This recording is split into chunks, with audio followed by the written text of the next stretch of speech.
Tech Treasure Hunt, uncovering gold mines in startup innovations.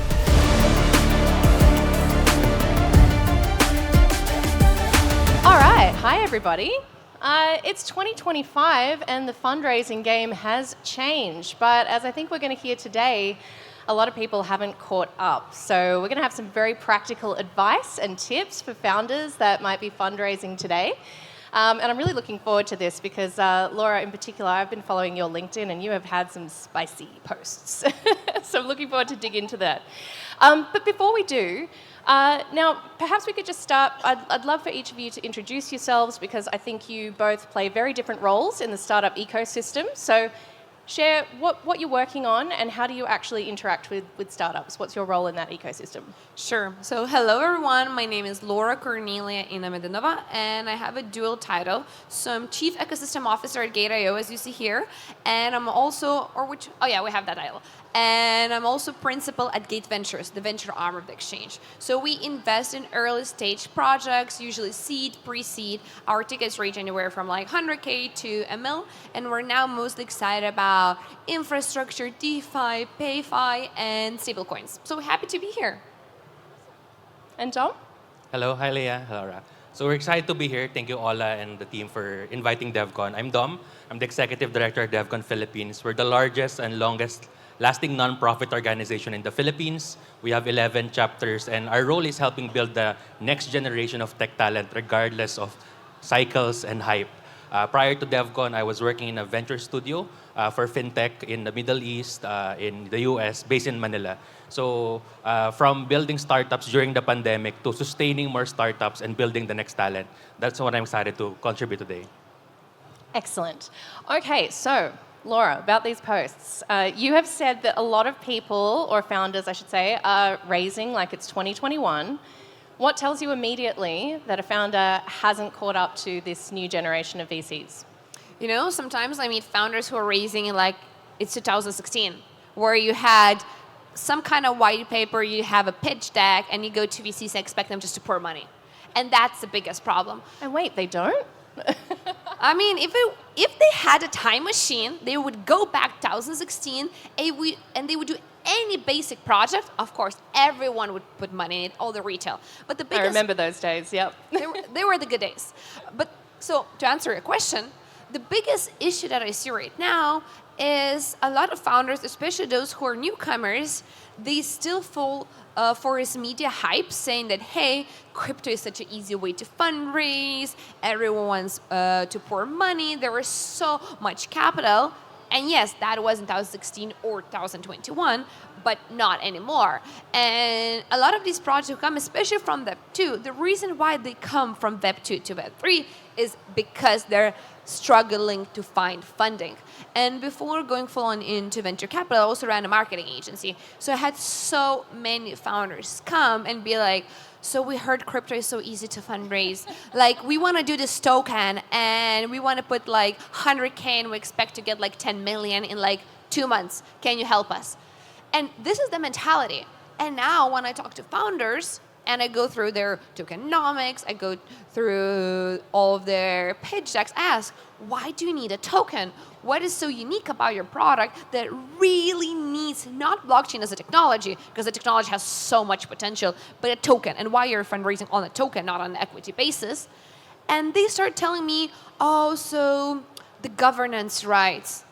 You're a project with like 500 people in your Discord. What kind of governance are we talking about? Or they're like, we're going to give you APY. And I'm like, now, without much thinking, you can get like 10, 15% APY. How are you competing with that and not being another Olympus DAO? So it's basically just a marketing budget you're sustaining for short term to get traction. It's not actually you need a token to stake. Yeah, kind of right. And that's the biggest issue. Founders don't understand that token can be an underlying part of your business, but it has to have a proper utility, and it shouldn't be nice to have, it must be must have. And even right now in this market, investors are actually going more to equity investments, so sometimes not even having token and just being an incredible blockchain company will help you get much further down and help you raise capital much easier compared to being another TG project. How about you, Dom? Are you seeing remnants of this old model as well? And what does it look like when you see a founder that has actually made the leap into 2025? Yeah, good question. I think it's a slightly different context from the Philippines because Philippines is a lot of consumer market for crypto. For some point, we are more of the largest NFT holders in the world. Coming from when we went to Consensus Hong Kong, they will ask, "Oh, Philippines, you're the second market for us for play to earn." So a lot of it is from the startups fund that's mentioned by Lara to the users from the Philippines. So in the Philippines, we have one of the early supporters of virtual asset provider from the central bank or the Banco Central. So there are a lot of early sandbox regulation. And there are also a lot of platforms like Binance is blocked here in the Philippines. eToro was recently blocked. So a lot of startups are afraid because they will be shut off early. But from the consumer standpoint, I think we are the aftermath of those funding because they look at the Philippines initially as the consumer market, which we hope to be more of a builder market. I actually want to add something to Donna saying, yes, Philippines was one of the biggest markets for a lot of these play-to-earn games. And it's amazing for people here. Like, you can play games and make more than you would make in a month. Incredible use case for the users. But what does it say about a product? For example, let's talk about X Infinity, one of the most successful games. It was successful while the payouts were there. But in then, people were playing that game not because the game was so nice, it's because they could make money. And the moment you take out that part of the equation of people basically being paid to play, where the game is right now. So, and this is a very, very big issue I see in gaming in a lot of verticals in crypto. Founders pay to get users, and users come only because they're getting paid, not because they want to use the product. And yes, to get the initial boost, you want to give some sort of incentives. You want to incentivize the users or players to come on board. But it has to be a small, small push in the beginning just to test it out. And you can't be dependent on that. Another good example of it is, there was Zealy Galaxy campaigns, more like last cycle, where everyone was paying people to like follow, like, share, and then you would see these projects getting listed, having 500,000 community on Twitter, having 100,000 Discord, and what you're assuming, oh, they have such a huge community, it means there's going to be a huge buy pressure on the day of the launch. Spoiler alert, it doesn't. Because these people are here only because they got paid a small fraction of your tokens to do those actions. And the moment they get the token, what do? Sell. So then in the end, you're basically taking a loan of all the tension that you have to repay on the day of the launch, and your token crashes. That's why we saw so many crashes within last couple of years in token launches because of these tokenomics, because of these airdrops, these huge airdrops that are based on like, shares, and engagements are not sustainable, and you're basically shooting yourself in the knee. One thing I'd like to add to that as well is, again, we've been the petri dish of the play to earn, but what we're more excited recently from the tech talent community, because we were the audience of the play to earn, we're now seeing more Web3 marketers in the Philippines, Web3 product managers, because we know the market. But hopefully, it becomes more sustainable and it becomes win-win for the community. But we're seeing more talent for Web3 marketing. But your community won. Your community benefits so much, and I love that. Correct. Yeah, that's true. We've seen a lot of people build these Web3 native skills just through onboarding through games, which is amazing. Because I remember sort of going back to 2018, it felt like the education effort to get people into crypto was so hard. But one thing with Play to Earn, which was great, was that people just learned a lot about Web3 just by playing a fun game. I want to have a chat about narratives, though. So obviously Play to Earn was a massive narrative. And Laura, I know you've talked a lot about the importance of spotting these narratives at inception. Do you want to talk us through maybe a narrative that you spotted before the market did recently? And how did that influence your investment thesis? I'd love to understand, how do you actually spot these and act on it? So, two things. First of all, I'm going to be talking a lot about narratives in my keynote. That's going to be in an hour, so I'm not going to tell you everything, but those who are here and want to learn about narratives, stay after. When it comes to narratives, so narratives are amazing for retail. So whatever narrative starts to pump in crypto, we had big? We had AI agents that were doing so well. We had a huge narrative. We had NFTs or meme coins. that's amazing for community. Basically, when you spot a narrative, and again, everything I say is not a financial advice. Crypto is very risky. You can lose all your money, and if you're buying any kind of crypto, prepare basically to go to zero. But now, what I wanted to say is, if you see a narrative spotted as a retail, you just buy, you hold, it pumps. It's amazing. Like you spot a narrative, I'll explain you how to spot it in a second, but it's amazing. For venture capital investment, when the narrative is hot, you lost it. Like there is no point for a VC to invest in a narrative. So when AI agents became super popular, everyone was sending me this AI agent, that AI agent, and they were like, what, GPT wrappers? Like, and I'm looking into Tokenomics, and I'm like, you're giving me 6 months lockup, 24 months vesting, so I'm gonna get my tokens in like a year from now. Do you think AI is gonna be that hot, especially AI agents, and your project that hot in a year and a half? Highly likely not. So those VCs that are investing in narratives that are hot, they're gonna have very, very hard time explaining their VCs why their portfolios are not performing. So spotting narratives for retail when they're just starting out is amazing. And usually what you do is you just go into crypto Twitter and you see what people are talking about. What are the projects a lot of influencers are shilling? And you don't buy those particular projects, but you look at the narratives. You also look what are the products that are performing last 7 days, last 14 days, and last 30 days, and you see is there a trend of certain type of certain type of product that performs. Right now, we're betting as a fund on anything related to stable coins.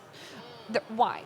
Because for the first time ever, the amount of stable coin increase is not correlated to the amount of crypto people buying. Up to around February, March, we saw a very nice correlation.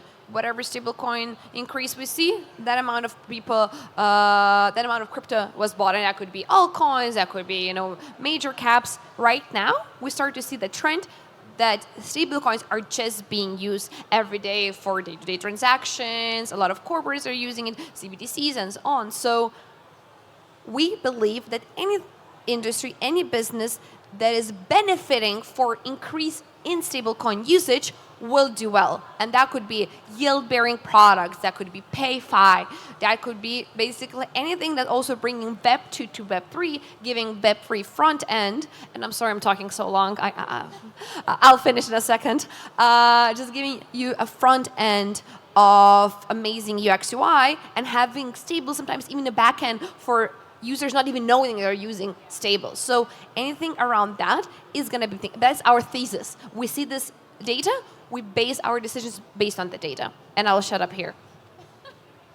No, that was great. Please don't shut up. We'll come back to you in a sec. But Dom, I wanted to ask, how do you help founders actually navigate these hype cycles? Like, do you think that from a founder's perspective, they should go with the current narrative, ride the wave, or like, do they try to make a bet on where the market's going, and then you might be too early? Like, how do you balance that? Sure. So for DevCon, we've been here for 16 years already. So when I started volunteering for DevCon, I was an IT student, went to advertising agencies. Then DevCon back then was organizing the CES of the Philippines because there was no formal tech community or programmer community back then.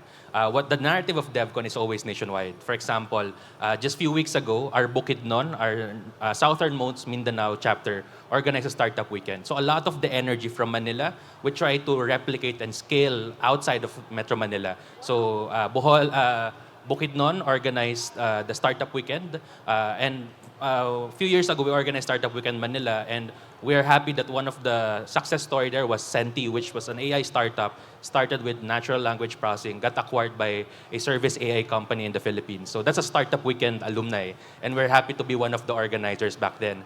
But a lot of the energy we're doing now is bringing it to the countryside, bringing it to crossing to next islands in the Philippines. So that Startup Weekend is one of the brands from Manila, going to Bukidnon, and then in the next 4 weeks, the near Boracay Bohol, DevCon Bohol will be launching and will be holding their second startup weekend. So what we're excited is because we're tech agnostic, we've seen crypto, we've seen Web 1, Web 2, cloud, app, and more, it can be genetics you can sing tomorrow, we will be relevant. And that's our mission, to make sure that technology is accessible, not just from those who can afford it, but those who are not inside Metro Manila, which is a common case for emerging markets. And I believe these events are super, super important because this is a very fun and easy way for more people to enter specific space. Actually, I started my tech journey in Startup Weekend. I think I was in college. It was like third or fourth year. I was studying physics, and I was already wanting to go into startups. So we did a start, and it went nothing crypto related, that was called Flower Reminder, to remind men to buy flowers. And we won a second place, actually. And that was my first journey into tech. And I enjoyed it so much. I made so many friends, and that really shaped my journey of going there and then in crypto. So I highly applaud what you guys are doing. Yeah, so and because of your English, highly English fluent country, a lot of the US best practice goes here easily to the Philippines. And to your second question, if I'm a startup today, do I leverage based on what has funding? But in reality, what's different in the Philippines is just recently we have the legislation and the technology-based incubator, which are school-based, which never happened in the last 5 or 7 years. So in reality, there's good that there's momentum on what's relevant for your local science and technology agency supported academe. But also in reality, as they say, beggars can't be choosers. You can leverage, for example, there are a lot of funding for Web3 now. And the narrative is, there's a startup mature but it's in fintech. Do they migrate to a Web3 platform just to get funding? But there's the same narrative of Google providing 100,000 grants for cloud. Do you want to move to Azure? So yes, I would say get whatever you need to get validation and survive the longest. And then as long as you stay to your mission and the problem, technology becomes invisible. Can we just double tap on what you were just talking about in terms of doing these startup weekends all around the Philippines, getting out of Metro Manila? Because I think both of you have got experience investing in startups from all over the world, all over the region, right? Particularly in crypto, where it's a borderless technology, right? It shouldn't really matter where you are in the world in terms of delivering these services. How do you evaluate a team when you're thinking about, say, local founder advantage? Like, are you going out to, say, Bukidnon because you can find people who are solving problems in their own backyard? And I guess the thesis is that that could scale to a global audience. But I'm just wondering, like in crypto, how do you evaluate a team, you know, when you're thinking about global and borderless versus solving problems in your own backyard? So when we talk about evaluating the founder, evaluating the team, we need to remember one key important thing of venture capital. What is a venture capital investment? It's an investment where investors are not looking to make 10% per year. That's where the stock market is. They're not planning to make 30% per year. That's where 40%, that's where hedge funds usually are. They're betting to find unicorns. That's the business model, finding unicorns. You invest in 10, 20, 30 projects. You expect at least one to become a unicorn. You made your money and even way more. So when we remember that and kind of have a fun, and again, now I'm a little bit spoiling my presentation. When we're keeping that in mind, we need to reverse engineers. How do investors think? So they're looking for 100x's, for 10,000x's. That's their business model. And then you, as a founder, need to convince them that if they're going to give you that 100,000, 500,000, whatever you're raising, you're going to not 5x the money, 100x the money, because that's their business model. So when I'm evaluating the founders, I'm looking for that competitive edge. To give you a perspective, I get around 100 pitches per week that I need to kind of quickly skim through. If I like something, I give it to my analyst to do a proper DD. So when you're skimming through those, especially because you don't have physically the time to review everything, you're looking for some sort of competitive edge that they have for them to make it there. So would it be previous experience in that specific space, having relationships, having some sort of access that you wouldn't get other way, or you just know the pain points so well and you already have your potential customers, clients just begging for the solution. So when I'm relating a founder, in the end, I'm answering only one question. Can they make it 100x? Can they make 1,000x to my investment? And then I'm looking what are the supporting factors of it. And that's the basic thing what a venture capital is looking for. Sure. On my end, I'll share in 2 points. One, prior to DevCon, I was part of a venture studio, fintech venture studio, and it's an output of a Filipino diaspora. Winston Damarillo sold 3 companies in Silicon Valley. DevCon became his advocacy to bring back to the Philippines. So when I work in a venture studio, it's always about, because he has experience in corporate on a high level, we became a corporate venture studio. So we had joint ventures with the largest insurance, the largest financing companies in the Philippines. And we built a startup. And then the pandemic came in. And then afterwards, we went to Web3 just before the crash around September, October. And then we went back to fintech. So we've built about 20 startups in the venture studio. And now there's only 2. And what makes it different and why it makes it funded and sustaining is because the unfair advantage and the access to conglomerates with systemic unfair advantage that leverages system gaps. So that's one advantage. So now at DevCon, because one, that's a different approach from Manila connected to Silicon Valley and California. For DevCon, so at Talino, it's 1 to 100. For DevCon, it's 0 to 1. Because when we go to Bohol or Bukidnon, it's their first or second startup weekend. We are changing the mindset that instead of going to the oldest and most stable conglomerate, you can take the risk now because more funding, more incentives. So it's a different approach when we go to the local community because it's changing from being a startup founder with more support now than an employee. So that's the community that we work with in DevCon. So we talked a lot about these really early stage startups, looking for that competitive edge, but it might be just a scrappy idea at that time. Are there any red flags that you see at that early stage that a team might not actually survive the scale-up stage when they get to that? Or do you not think about that at the early stage? I'm wondering if it matters at all. Now I'm thinking, should I spoil more of my presentation or not? Sorry, Alpha League. You're asking all the right questions. Teasers. Teasers. Teasers, yes. I'm doing teasers. It's the biggest red flag. So imagine you're a startup founder and you're raising capital and you decide to come to a VC to pitch. You approach them during the event like this or reach out to them, let's say on social media, via email, and you pitch.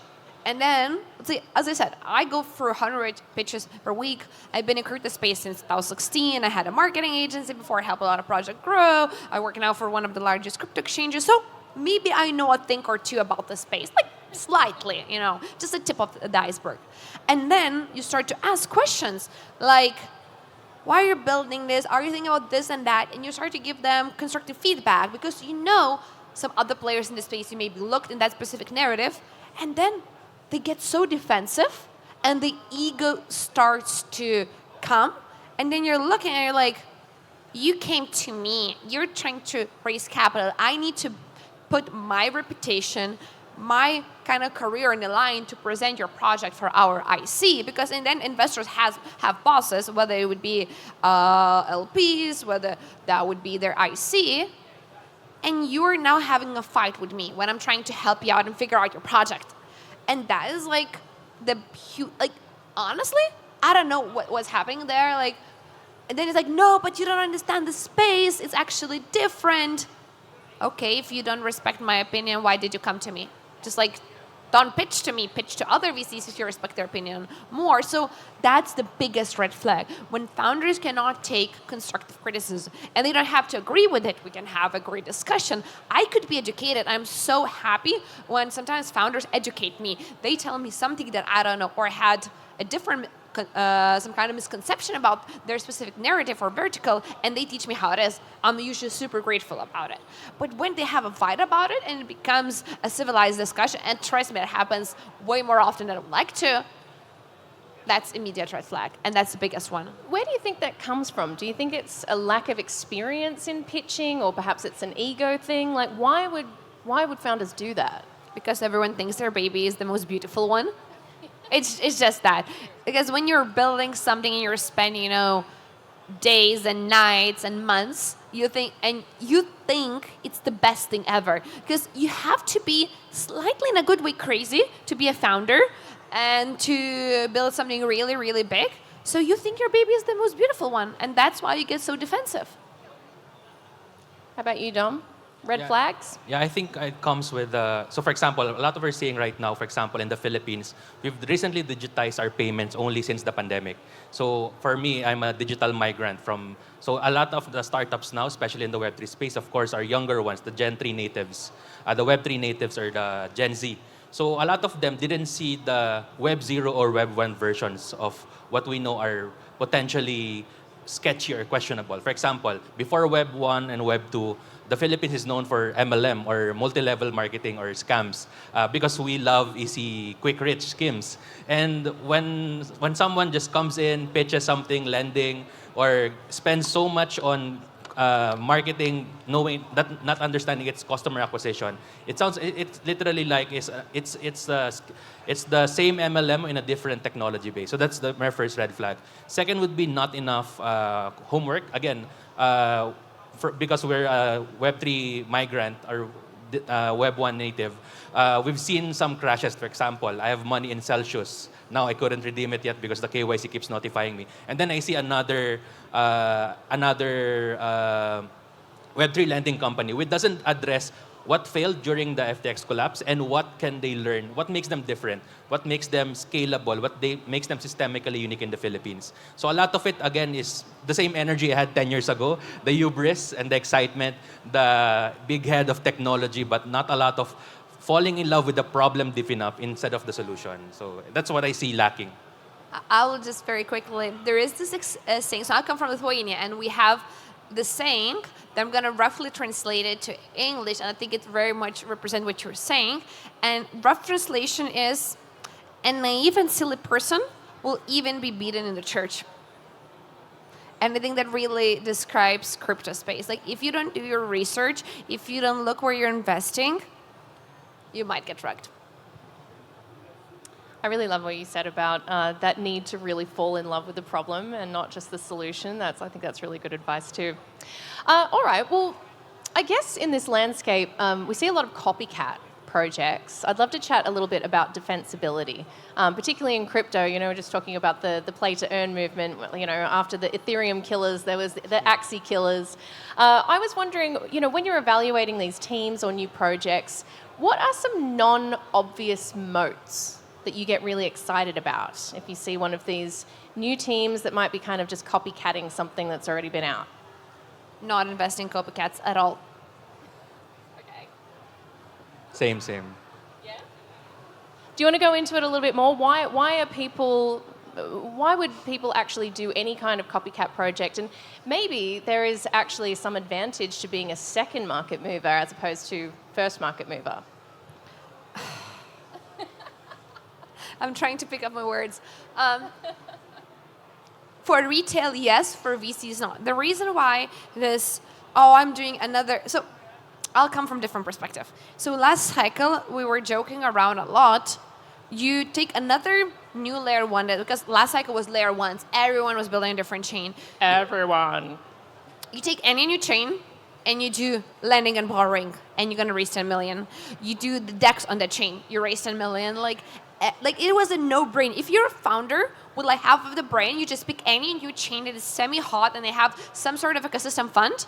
You do lending, borrowing, you do DEX, you do anything other like a bridge, you'll raise capital. Will you be successful? That's a different question, because you're basically tying your success on the success of the specific layer 1. And as you know, a lot of layer 1s didn't do that well.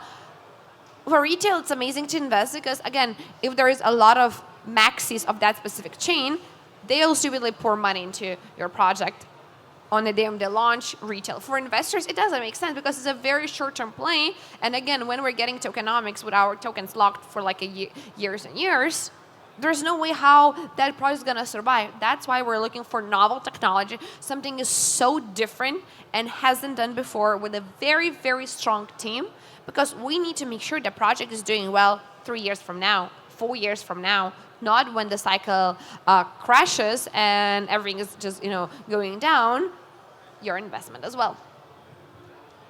From the Philippines, so yes, on the VC standpoint, but again, going back to the grassroots communities, a lot of them are learning from what failed before, even not on Web3, Web 1 failed digital companies. Only in the last 5 years are they receiving funding. Back to Web3, the only case study in the Philippines worth noting for startup is a wallet, coins.ph. That's the only exit worth noting recently as the case study. So it again shows the consumer audience. But again, in the Philippines, from an audience standpoint, what we've seen is good fundable founders are those who've been to the round 4 or round 5 of startup ideas. Startup weekend, attended the TBI, failed, got funding, got burned out. Now more sensible and more mature and more mindful founder. So to me, from a community development standpoint, and even failed startup founder moving to now largest conglomerates who are building venture funds or building their tech startups, so that it overall helps the talent economy for innovation.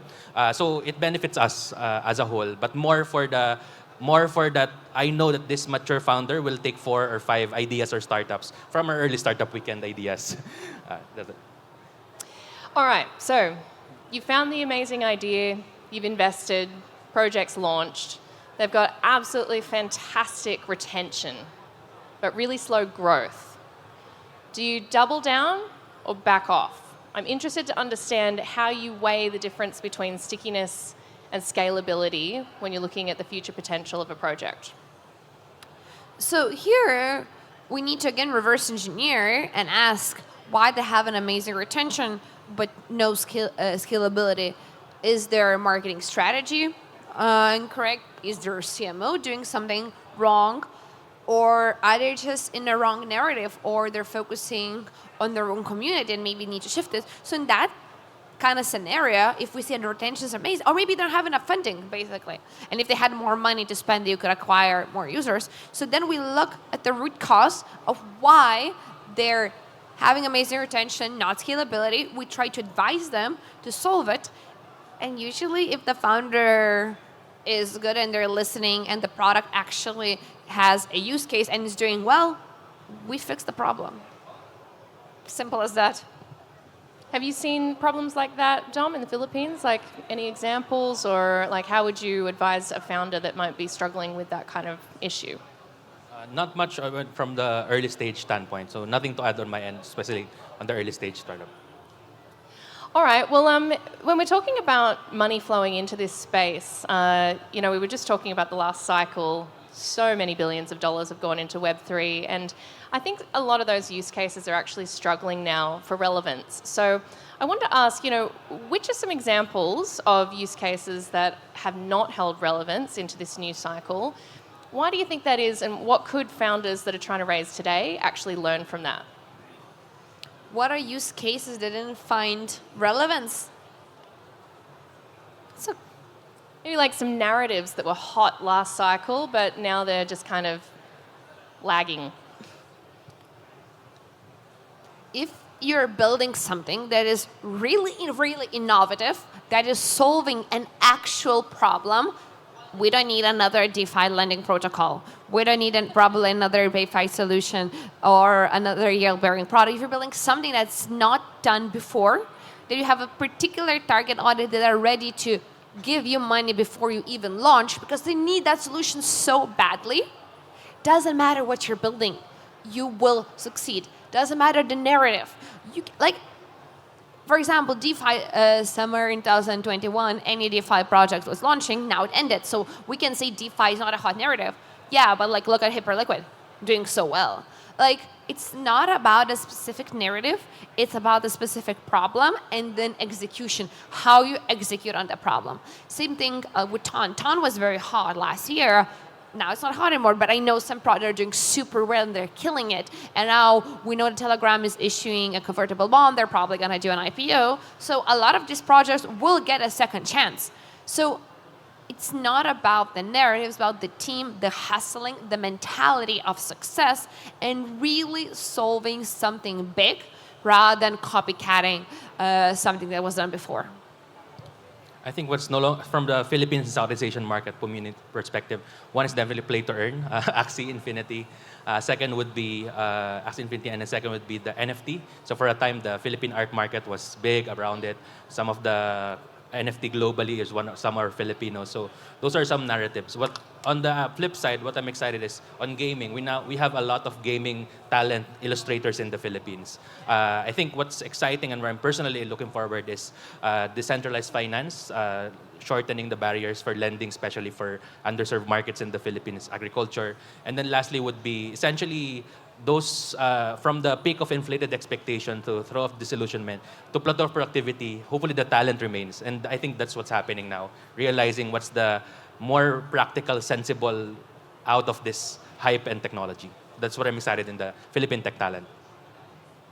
All right, we're running out of time. I've just got a couple of questions left for you. I want to chat about community. I feel like every single Web3 project just talks about the importance of community, but sometimes it can be really difficult to discern what is a real, authentic, engaged, sustainable community versus tens of thousands of people on Telegram just going, hi, how's the weather? So what are the KPIs that you guys assess when you're actually looking at a new project and trying to figure out whether that community is really real? So first things first, any crypto project that is doing a token, they have two communities. One community is their user base, their people who actually gonna use the product, whatever the product is, whether it be B2C or B2B, and the token holders. And they're not the same. They can cross-pollinate, but these are two completely different audiences with completely different marketing tactics. And now we're wearing my marketing hat that you need to cater to. Because community members that are users, they care about the product features, the price, the competitive advantages, and you need that. If you're building a long-term product, that's what you need, people who are actually going to use it. Token holders are someone who believe in your product success, but they're not necessarily going to be users for it. I'll give you a good example from the stock market. I might believe that Elon Musk is doing crazy well, so I'll maybe invest in SpaceX, but doesn't mean I'm going to fly the rocket. That's exactly the same case in crypto. And when we're measuring any kind of KPIs for projects to invest in, we'll look first, do they understand that there's different models? And then, what is their strategy of attaining both? Because if they're only focusing on token holders, okay, you're going to do a TGE, you're going to have probably a lot of airdrops, a lot of sell-offs.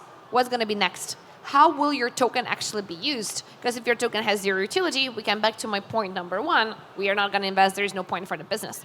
So we look at founders understanding the difference. The number two, they need to have two go-to-market strategies. Go-to-market strategy for token launch and go-to-market strategy for actually acquiring users, acquiring their whatever customers, whatever they're building. And then we're looking at very simple thing, what's the retention? How they're using it, time spent on the app or on their product. If it's a B2B product, what's the sales cycle? So we'll look at the very traditional metrics of B2B or B2C. For community members, we're looking at one thing is the buying power and the sell pressure on the day of the launch. Because when you launch a project on that day, you're going to have some sort of sell pressure of the unlocks. All your KLs that you gave favorable terms, usually 20-30% unlock on DG, they gonna dump. I promise you, they will. All the community that are getting airdrop, they gonna dump. So we're trying to estimate what's gonna be the sell pressure on the day of the launch, and then how you're planning to sustain that sell pressure with enough community to buy and pump the price. Because if you analyze some of the projects that launch and they have 1-2 green candles and you have a sea of red ones, a lot of them never recover because community lose trust. So that's why it's very important for them to have very clear strategy how they're going to maintain the token price. And that comes back into the token usage, because if the token is being used and there is circulation, the token is going to be needed, so there's going to be more buy pressure. So that kind of all ties together, but in the end, these are two very different audiences that you need to target in a very different way. On my end, we just filter builders over shillers. And from afar, we can know from their tone who's inviting. And I've worked in FinTech Web2 in California. So there's so much 5-level footers. Disability Act, compliance, proper disclosure. So the same lens I apply as a non-profit registered. That's why we partnered with one platform with 500 smart contracts as of today. And if you want to learn more, wait for my talk in a bit. So I'll put that as a teaser for my talk after this panel. So many alpha leaks. All right, final question. We talked a lot about what's working, but maybe to close us out, we can look at what's coming next. I'd love to know what is perhaps like a really big shift or maybe an emerging theme or trend that you think the market is underestimating right now that we should all be looking at going forward? And it's very simply, institutions are coming, the space is becoming more regulated, more mature, and I'm all for it. From the Philippine context, also emerging from Southeast Asia, I think we call it the sea turtles, which means 10% of our population is diaspora or outside the Philippines. So a lot of them are going back, and DevCon is an output of a diaspora. So there's a lot of energy, optimism, excitement, and years of experience going to the Philippines, which are never available 10 years ago. So that's what I'm most excited, building what's next with a global point of view. I love that. And if anyone wants to get in touch with you guys, what's the best way for them to do that? Twitter, my Twitter DMs are open. Sure. Follow us at devcon.ph. Not devcon Ethereum, devcon.ph. Amazing. Well, thank you, Laura. Thank you, Dom. That has been such a great conversation. So many practical tips and insights. Really appreciate you keeping it real. Thanks, guys.